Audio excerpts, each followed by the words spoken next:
Hello everyone, स्वागत है आपका एक और नए बेहतर वीडियो में। दोस्तों, आज हम बात करने वाले हैं कोलराउस का नियम। आइए देखते हैं कि कोलराउस का नियम किसे कहते हैं और इसे एक बहुत अच्छे तरीके से समझने की कोशिश करते हैं। देखिए, इसमें लिखा हुआ है, किसी वैद्युत अपघट्ट की अनंत तनुता पर उसकी चालकता उसमें उपस्थित धनायन या ऋणायन के मोलर चालकताओं के योग के बराबर होता है।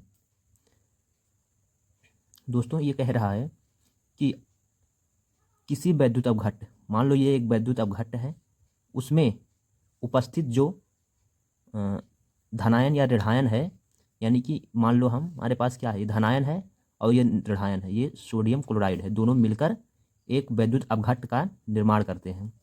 तो वही वह कह रहा है कि किसी वैद्युत अपघट्ट की अनंत तनुता पर उसकी चालकता उसमें उपस्थित धनायन या ऋणायन के मोलर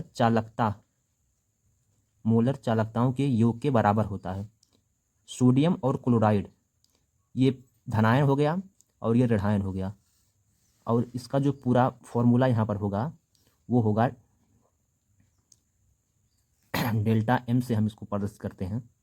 डेल्टा एम बराबर इनफाइनाइट, अनंत तनुता पर देखिए यहाँ पर लिखा हुआ है, इसी वजह से यहाँ पर हमने इनफाइनाइट लिया, इक्वल टू लेमडा, यानी कि सोडियम प्लस अनंत तनुता पर और क्लोराइड, इन दोनों के योग, यानी कि इन दोनों को योग को ही क्या हम कह रहे हैं यहाँ पर, उसके मोलर चालकताओं के योग के बराबर होता है।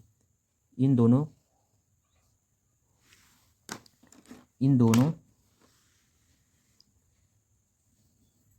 दोस्तों, इन दोनों सोडियम और क्लोराइड की अनंत तनुता पर जो भी वैद्युत अपघट्ट तैयार होंगे, उनके इस मोलर चालकताओं के योग के क्या होंगे, बराबर होंगे। दोस्तों, अनुप्रयोग इसका लिखने के लिए आ जाता है, तो इसका अनुप्रयोग क्या होगा, वियोजन की कोटि ज्ञात करने में क्या होता है, कोलराउस का नियम यूज में आता है।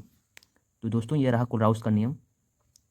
दोस्तों, ये एग्जाम में 2 नंबर या 3 नंबर में ये क्वेश्चन जरूर पूछ लेता है कि कोलराउस का क्या नियम है तथा इनके अनुप्रयोगों को लिखिए। तो आप लोग अगर ये एग्ज़ाम में आए तो ज़रूर लिखिए। इस तरह से लिखना है आपको, आप लोगों को समझ में आया होगा।